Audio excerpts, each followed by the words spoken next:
back, but we have, once again, the Maokai as reliable as ever. Right. Staying probably on the front lines, ulting, keeping everyone at bay with probably the Pantheon there to help, and then everybody else firing from the back. Right. With the long range laser from Valkaz and all the skill shots coming out from Ezreal. Right. So if I were to like call, in terms of like the lines for a team fight, you got 2 in the front line, 1 in the mid line with Morgana, with Ezreal going back and forth between the back line with Vel'Koz. So I would call that like a 2-1-2. Arcade Esports would be pretty much a 2-3, where you got Hecarim and Darius in the front line, Lux, Karma, and Sivir in the back line. Sivir moving back and forth between mid. So it'll be an interesting one. But now with the way that Marquette is very engage heavy, I would think that maybe the way that Final Light set up their team might not be as effective, since they have that way to separate everyone. Right.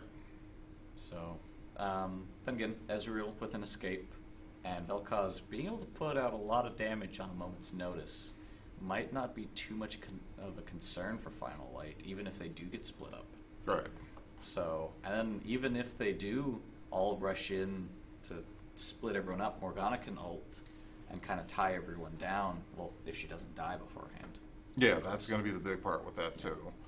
She can go ahead and, ult in. Pretty quick. All right. She can go ahead and ult in, but that isn't necessarily the safest thing for her to do in a lot of situations. And while they get started, we're going to try to, once again, fix the stuff here. So we've got Darius. Darius top. Oh. And they're all running together, too. Yep. But Pantheon put down a ward, so he's going to go ahead and see all of that going on. Are they going to choose to respond, or are they going to choose to back off? Ezreal is backing off. Morgana is backing off. Pantheon is kind of staying there, seeing how this turns out. And someone got hit with a Q, but I'm not. Looks like Sivir. Oh, there we go. There we go. It was frozen. Doesn't really look like much actually happened there yet. But yeah, Sivir got hit with the Q and a turret shot. Just trading that for a small poke against Ezreal, it seems. Oh, still trying to hit him. They're playing really aggressive against this Ezreal. Sivir kind of overstaying her welcome, too, getting hit by another binding. Yeah, I don't know. She, I guess, thought it was a good idea to go back right there, but if I was any other person, I would have assumed that they would have waited there for, either someone to walk through or whatnot. So, all right, and landing phase is underway.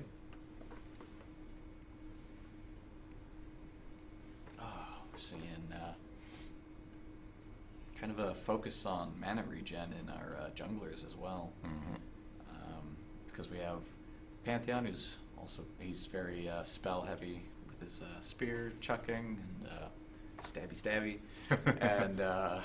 and Hecarim also with being able to swing his glaive, I guess. right. And is that what you would call that weapon? Is that a glaive, or is it like a halberd maybe? Yeah, it almost makes me feel a little bit more like a halberd. Yeah. Well, either way, Hecarim also casting a lot of spells, especially while jungling. So. Right. And but mostly interested in seeing. Oh, that spell shield. So, Very well executed by that Sivir. So kind of an interesting pick, actually, now that I think about it, how just picking Ezreal into Sivir, knowing that she's going to be able to absorb some of his skill shots, and possibly even his ult. Well, that's the thing, though. You got a really, really good reaction speed in order to pull off spell shield under normal circumstances. And she did. Yeah, but I don't know how often a person can do that. I guess, yeah. you almost have to see you almost have to assume that you're putting yourself in a position where they're going to do it, and when they don't do it or they throw an auto attack in a different direction and you use it, it's like I thought I had it, but my prediction was way off. So it's kind of going to come down to whether or not they feel like they can accurately predict most of those, and it's going to be kind of difficult in all honesty, I think. Like, there aren't too many tells with Ezreal's animations in terms of whether or not he's going to do one thing or another. Right. Morgana actually does kind of stop for a second, so you could, in theory, be a little more prepared to actually block her Q. There was a double gank going on in mid lane, but it looks like it was quickly just sort of dissipated. Right. But yeah, most of all, I'm going to be interested in how this top lane works out. If the Darius is really going to be able to kind of negate Maokai's sustain. I think he should be able to. It's just a matter of whether or not Darius can, or Maokai manages it properly. It's just we would often see Maokai live for a very long time in the top lane without ever going back. Right. And so I wonder if this is going to change that dynamic. If maybe he's not going to be able to stick around, get as much farm.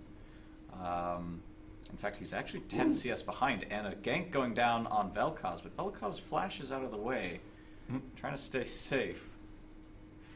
We know that Vel'Koz, high damage dealer, just really trying to build that up at the moment, not wanting to go down so early, so easily. Right.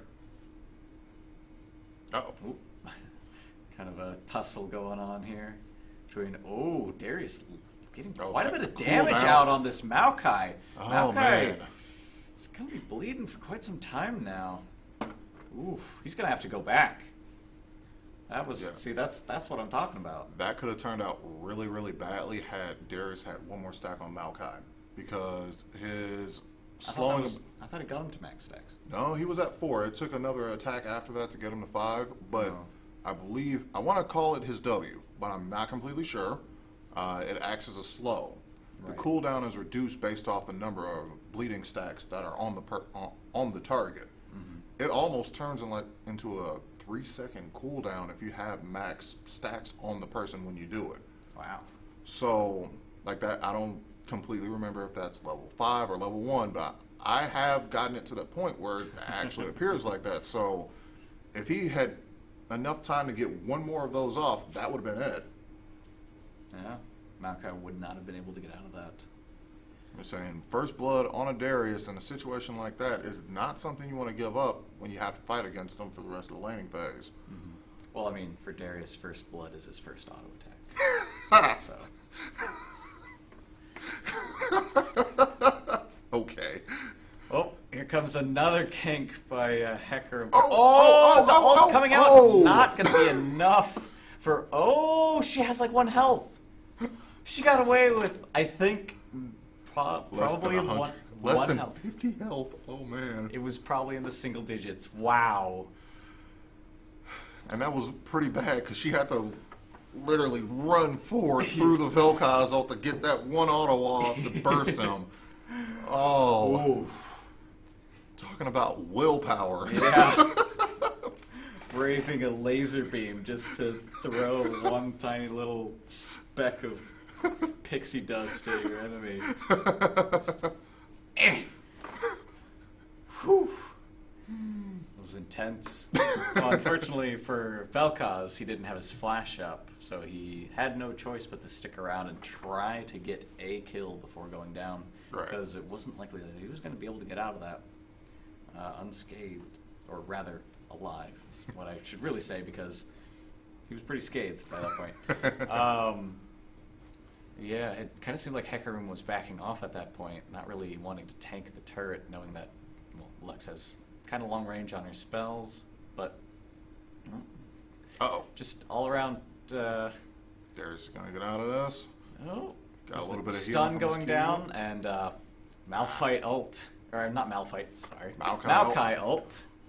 And in return, Hecarim went and took down Vel'Koz in mid. Ooh, Vel'Koz dying twice in a row. Not really he just barely got back to lane before dying to Hecarim again. Right. That's not good for Vel'Koz. That's denying quite a bit of farm for him. That's denying farm. That's denying gold. That's denying levels because he's not actually in lane to get that stuff. Vel'Koz is starting to fall behind. If he doesn't get any help soon, it's going to be a moot point for that lane to even be considered part of the team when it comes down to team fights. At least for a little while. Right. Otherwise, let's see. Maokai doing a good job building armor against this Darius, who is building armor shred in response. Really looking to make Maokai's life miserable in lane. Even though he did just get a gank, but Darius isn't perturbed too much by this course of events. And Ezreal not being able to get out of the way quite in time for that boomerang blade to come in. Let's see what else. Does Hecarim have a gem yet on his jungling item? Yeah, he went Bruiser. It kind of looks like it's empty. No, it's Oh, red. Pantheon. I'm sorry. Oh, you're talking about Pantheon. I was looking at okay. Excuse me. Oh, no, you're fine. I got them mixed up there for a second. Yeah. Yeah. Hecarim's got a gem, but It looks- Pantheon's going probably the same going. route. Yeah, Pantheon's doing the same thing. So, once again that spell shield going out just in time. And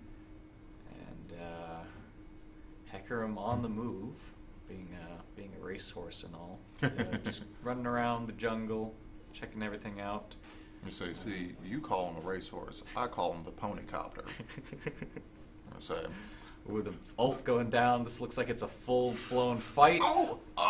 And the bleed is gonna take Maokai down, but the Pantheon ult coming in, he's not gonna let that rest. Trading 1 for 1 in that top lane. You say, Darius turned that around so hard. Yeah, that ult does wonders. Oh, the nice split-second spell shield coming out from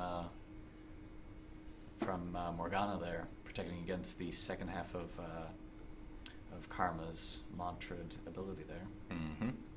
And looks like Hecarim's set his sights on bot lane along with Lux, so we have now a 4-man assault on this bottom turret, and Lux keeping him off the turret, just really keeping him away, not being able to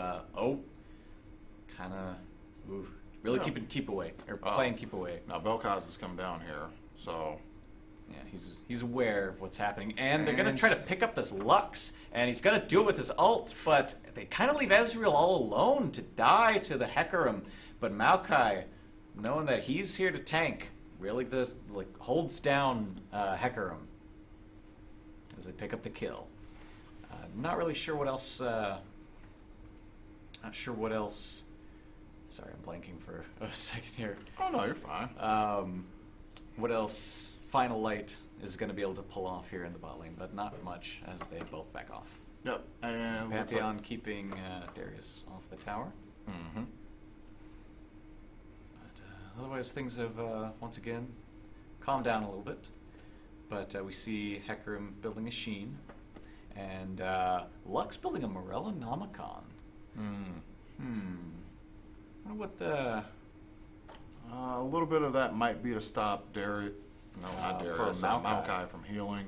But it's also going to be cooldown reduction, too. Oh, yeah, that's true. Cooldown reduction and mana recovery. So... Okay. She's expecting to do some work here, I think. And still waiting for a completed item on Sivir, but Ezreal getting his Mana Mune.